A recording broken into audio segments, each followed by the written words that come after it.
ప్రసాదం అంటే 10 మందికి పంచాలండి. మేమైతే ఖచ్చితంగా అందరికీ ప్రసాదం అయితే పంచుతామండి. ఏ దేవస్థానానికి వెళ్ళినా కూడా ఎక్కువే తీసుకొస్తామండి. Hi friends!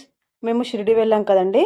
దర్శనమై వచ్చేటప్పుడు ఇలా అందరికీ ఒకటి ప్రసాదం ప్యాకెట్, ఒకటి విభూతి ప్యాకెట్, అలాగే అన్నప్రసాదం టికెట్ ఇచ్చారండి. మేము ఆల్రెడీ అదే రోజు వెళ్ళి అన్నప్రసాదం స్వీకరించాము. ఇంకా మేమైతే ఇంటికొచ్చేసాక ఇలాగ ప్రసాదాలన్నీ బయటికి తీసామండి.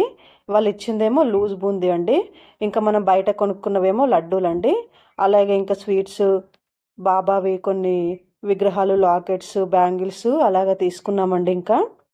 మేము ఏ దేవస్థానాలకు వెళ్ళొచ్చినా కూడా ఖచ్చితంగా ప్రసాదాలైతే ఎక్కువే తీసుకొస్తామండి. అందరికీ డిస్ట్రిబ్యూట్ చేస్తామండి. ఇంకా ఇంటికొచ్చేసిన తర్వాత ఇలాగ ప్రసాదాలన్నీ ఓపెన్ చేసి ఒక్కొక్కరికి అందరికీ ప్యాక్ చేస్తున్నామండి. మీరు కూడా ఇంతేనా అండి? మేమైతే ఖచ్చితంగా అందరికీ ప్రసాదాలు డిస్ట్రిబ్యూట్ చేస్తాం.